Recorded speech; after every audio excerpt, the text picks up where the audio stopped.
शुभ प्रभात शिक्षक साथियों, कैसे हैं आप लोग। बिहार विशेष शिक्षक के एक मोल पेशकश शिक्षा संवाद के एक और एपिसोड में आप सभी शिक्षक साथियों का तहे दिल से स्वागत है। चलिए बढ़ते हैं इस वीडियो में, जानेंगे दिन भर की 10 बड़ी शिक्षा जगत से खबरें जो निकल के आ रही है आप लोगों के लिए।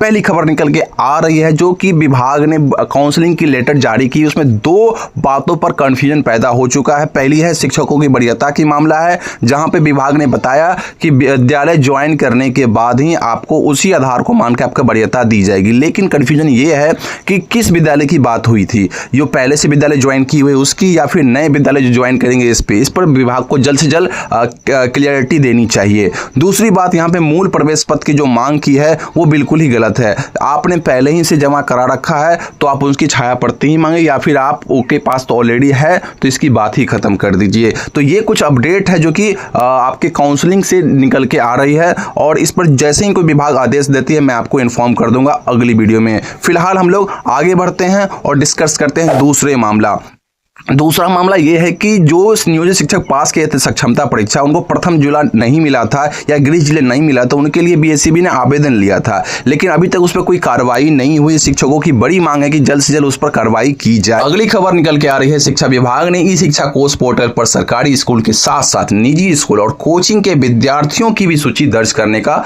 सख्त निर्देश दिया है। इसका उद्देश्य सिंपल है, फर्जी और दोहरे नामांकन को रोकना चाहती है सरकार। अगली रिपोर्ट निकल के आ रही है बीपीएससी टीआरई 3 से, तो वैसे अभ्यर्थी जो एग्जाम देने वाले हैं उनके परीक्षा केंद्र आउट कर दिए गए हैं। आप जाके ऑनलाइन bpsc.bihar.gov.in पर आप चेकआउट कर सकते हैं अपने परीक्षा केंद्र को। अगली रिपोर्ट भी आपको बीपीएससी टीआरई 3 से ही निकल के आ रही है, जहां पे 10 वर्ष की जो उम्र सीमा की छूट थी उसको अस्वीकृत माना गया है। आगे से अब आपको इस चीज का छूट विभाग आपको नहीं देने वाली है।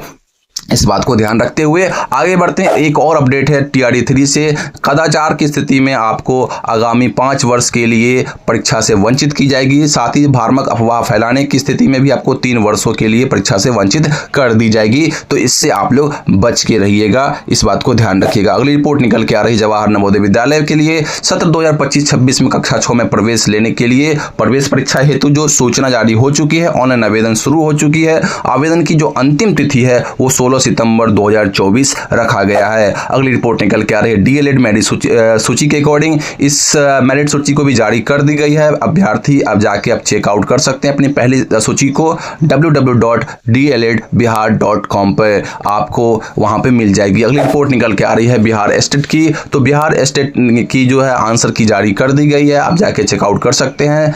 secondary.biharboardonline.com पर आपको आपका बिहार स्टेट का जो है आंसर की देखने को मिल जाएगी। एक बहुत ही इंपॉर्टेंट खबर जो कि थोड़ी सी फनी भी कह सकते हैं कि कार्यालय शिक्षा बेसिक शिक्षा अधिकारी जो है संभल की जो रिपोर्ट है कि विद्यालयों में शिक्षिकाओं को अब से दीदी या बहन जी और शिक्षकों को गुरुजी के नाम से ही संबोधन किया जाएगा। इसकी सख्त आदेश दी गई है और ये नियम सभी शिक्षकों और निरीक्षण अधिकारियों पर लागू होगा। अब कन्फ्यूजन की बात यह है कि अगर किसी स्कूल में पति पत्नी हो तो फिर क्या बात होगी, ये लोगों का कमेंट मैंने देखा है। चलिए आज के लिए रिपोर्ट यहीं पे कंप्लीट करते हैं, समाप्त करते हैं। आई होप आपको वीडियो पसंद आई होगी। मिलते हैं अगली वीडियो में एक नई अपडेट के साथ। आप लोग बने रहिएगा, बड़े ही मज़ेदार तरीके से आपको मैं शिक्षा संवाद के हर एक बातें को बताता रहूँगा। जय हिंद।